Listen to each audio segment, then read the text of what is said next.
Hello dear students, good morning to all of you. You are welcome. Ramlal Shikshan Sansthan LC sir की online classes में आपका स्वागत है। आज हम आपका चैप्टर नंबर 3 स्टार्ट करेंगे, चतुर्भुजों को समझना, अंडरस्टैंडिंग क्वाड्रिलेटरल्स। देखें, ये आपका चैप्टर 3 है, चतुर्भुजों को समझना।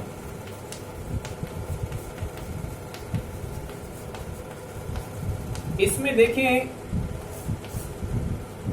चतुर्भुज इसका मतलब 4 भुजाओं से बंद आकृति है। जैसे आपने त्रिभुज पढ़ा था, 3 भुजाओं से बंद आकृति को त्रिभुज कहते हैं। ऐसे चतुर्भुज का मतलब है 4 भुजाओं से बंद आकृति होगी, वो चतुर्भुज कहलाएगी। तो चतुर्भुज आपके अलग अलग प्रकार के होते हैं, जैसे वर्ग है, आयत है, सम चतुर्भुज है, समांतर चतुर्भुज है या पतन है।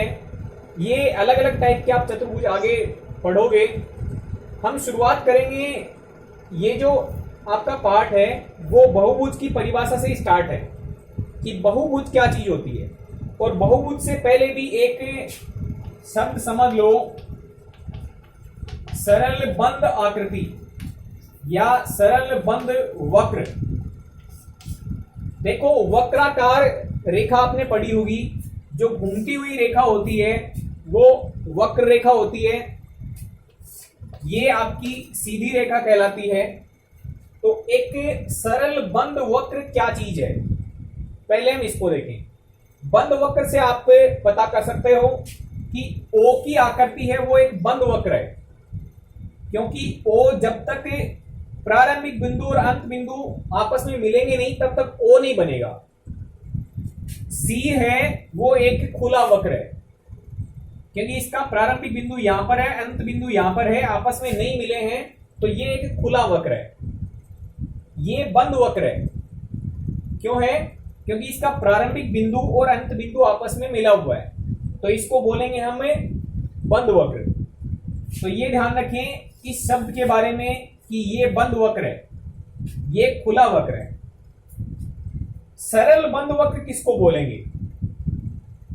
ये आपका सरल बंद वक्र ही है। हम दूसरा उदाहरण लेते हैं। जैसे आप 8 की आकृति बनाते हैं, तो 8 बनाने के लिए आपको इस तरीके से बनाना पड़ेगा। ये बंद आकृति तो है, लेकिन सरल बंद आकृति नहीं है।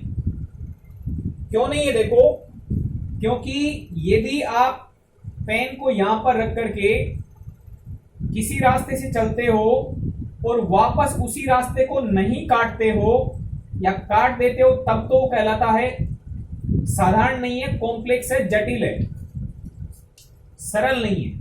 क्योंकि जिस रास्ते से आप आए थे उसी रास्ते को आपने काट दिया है, इसलिए इसको जटिल बोला गया है। 8 बनाने के लिए भी आपको ऐसा ही करना पड़ेगा। आप यहां से शुरू होते हैं तो वापस अपने रास्ते को काटना पड़ेगा, तो इसलिए ये भी आपका जटिल की श्रेणी में आता है। जब आप ओ बनाते हैं तो आपको वापस अपने रास्ते को काटना नहीं पड़ेगा, पेन को उठाना नहीं पड़ेगा, प्रारंभिक बिंदु अंत बिंदु को मिला दोगे, तो ऐसा वक्र होता है वो सरल होता है। जिसमें रास्ता कटता नहीं है वो सरल है। फिर से देखो,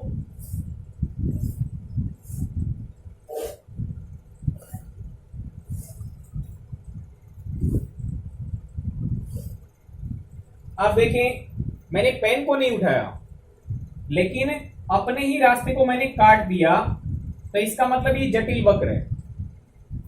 ठीक है? तो आप क्या याद रखोगे? सरल कौन सा होता है? पेन को उठाना नहीं पड़े और अपने रास्ते को नहीं काटा जाए, उसको हम सरल वक्र बोलेंगे। बंद वक्र तब बोलेंगे जब प्रारंभिक बिंदु और अंत बिंदु आपस में मिला हुआ हो, तो उसको बंद वक्र बोलेंगे। यदि प्रारंभिक बिंदु और अंत बिंदु मिला हुआ नहीं हो तो वो खुला वक्र कहलाएगा। ओके स्टूडेंट्स, तो ये आपको सरल बंद वक्र के बारे में याद रखनी है। रेखाखंड एक अलग शब्द है, इसको भी आप पहले समझ लें। रेखाखंड क्या चीज है? खंड का मतलब टुकड़ा होता है, तो रेखाखंड का मतलब रेखा का एक टुकड़ा। तो ध्यान से देखें, ये आपका रेखाखंड नहीं है, इसको हम रेखा बोलेंगे। ये आपकी रेखा है। रेखा खंड का मतलब रेखा का कोई टुकड़ा लें, तो ये रेखा है, इसका यदि ये टुकड़ा काट लिया जाए तो इसको हम रेखाखंड बोलेंगे। जैसे मान लो ये बिंदु ए है, ये बिंदु बी है, तो रेखाखंड हो गया ए बी। रेखाखंड क्या हो गया? A B.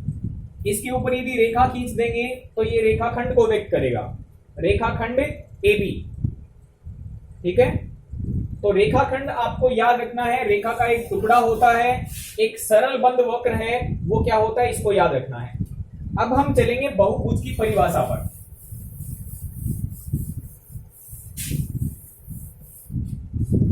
बहुभुज क्या चीज है? देखें,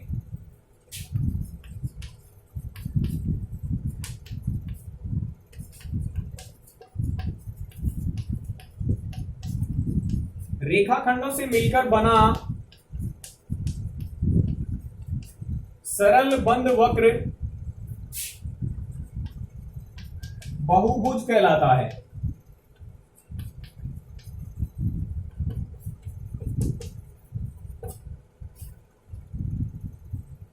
देखें, इसमें रेखाखंडों से मिलकर बना हुआ होना चाहिए, सरल बंद आकृति होनी चाहिए, तभी उसको हम बहुभुज बोलेंगे।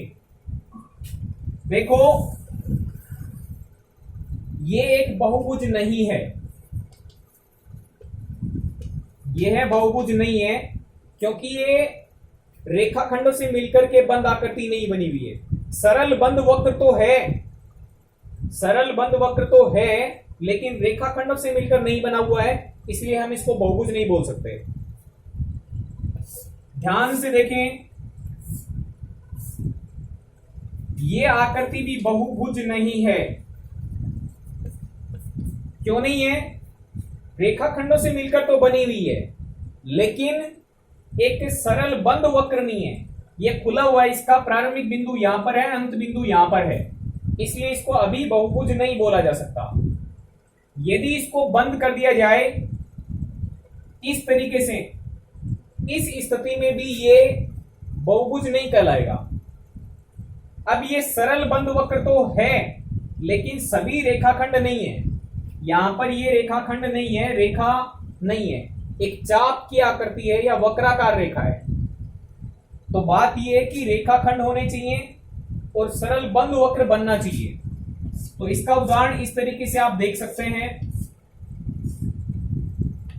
यह आकृति देखेंगे तो आपको इसमें रेखाखंड से दिखाई देंगे और रेखाखंडों से एक बंद आकृति बनी हुई है, तो इसका नाम बहुभुज होगा। तो आप क्या याद रखेंगे? सरल रेखाखंडों से मिलकर सरल बंद वक्र होता है, वही बहुभुज कहला सकता है, सभी बहुभुज आकृतियां नहीं हो सकती हैं। अब देखो, अलग अलग नाम होते हैं। कितनी रेखाखंडों से मिलकर के बंद आकृति बनी हुई है उस पर निर्भर करेगा कि नाम क्या होगा। जैसे मान लो भुजाओं की संख्या 3 हो तो हम उसका नाम त्रिभुज रख सकते हैं। भुजाओं की संख्या और एक तरफ कॉलम बनेगा बहुभुज का नाम।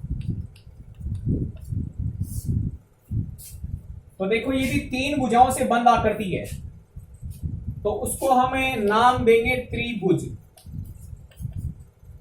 यदि 4 भुजाओं से बंद आकृति है इस प्रकार से, तो ये 4 भुजाओं से बंद आकृति चतुर्भुज कहलाएगी। और हमारा जो पाठ है वो भी चतुर्भुजों के बारे में ही है। 5 भुजाओं से बंद आकृति को हम पंचभुज नाम देंगे।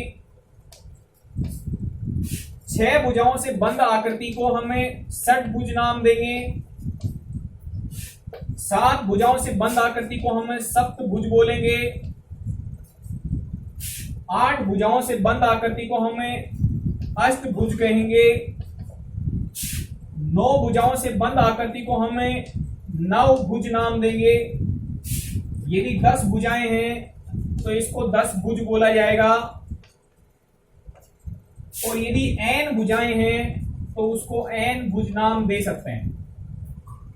ठीक है, ये आपको नाम याद रखने हैं कि कितनी भुजाएं हैं उनको क्या नाम देंगे। यदि 6 भुजाएं हैं तो उसको षटभुज बोला जाएगा। और इस तरीके से इसको बना सकते हैं। 6 भुजाओं से बंद आकृति बनी, सभी रेखाखंड है, खुली आकृति नहीं है, बंद आकृति, इसका नाम क्या होगा? षटभुज। अब देखिएगा एक शब्द आता विकर्ण। विकर्ण क्या होता है? जैसे आपके पास में एक षटभुज है और इसका नाम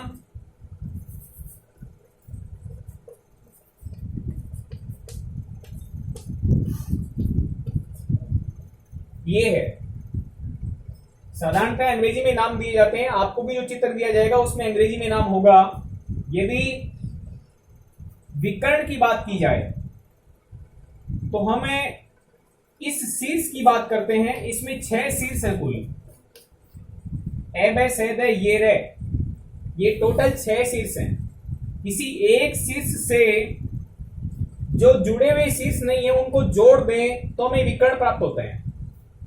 इससे ये जुड़ा हुआ है तो इसको हम भुजा बोलेंगे, जो पहले से जुड़ा हुआ है भुजा। इस शीर्ष से ये भी जुड़ा हुआ है, ये भी भुजा है। ये नहीं जुड़ा हुआ सीधे, ये भी नहीं जुड़ा हुआ सीधे, ये भी नहीं जुड़ा हुआ है, तो जो अगल बगल वाले हैं उनको छोड़ दें, बाकी बचे उनको जोड़ दें तो आपको विकर्ण प्राप्त होंगे। एक विकर्ण ये प्राप्त हुआ, इससे इसको मिला देंगे तो एक नया विकर्ण बन जाएगा। इससे यदि इसको मिला देंगे तो एक और नया विकर्ण बन जाएगा। तो आपने एक शीर्ष से विकर्ण खींचे, 3 विकर्ण।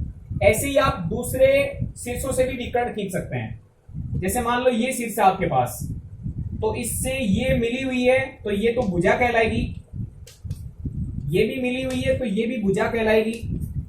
विकर्ण किसे कहेंगे?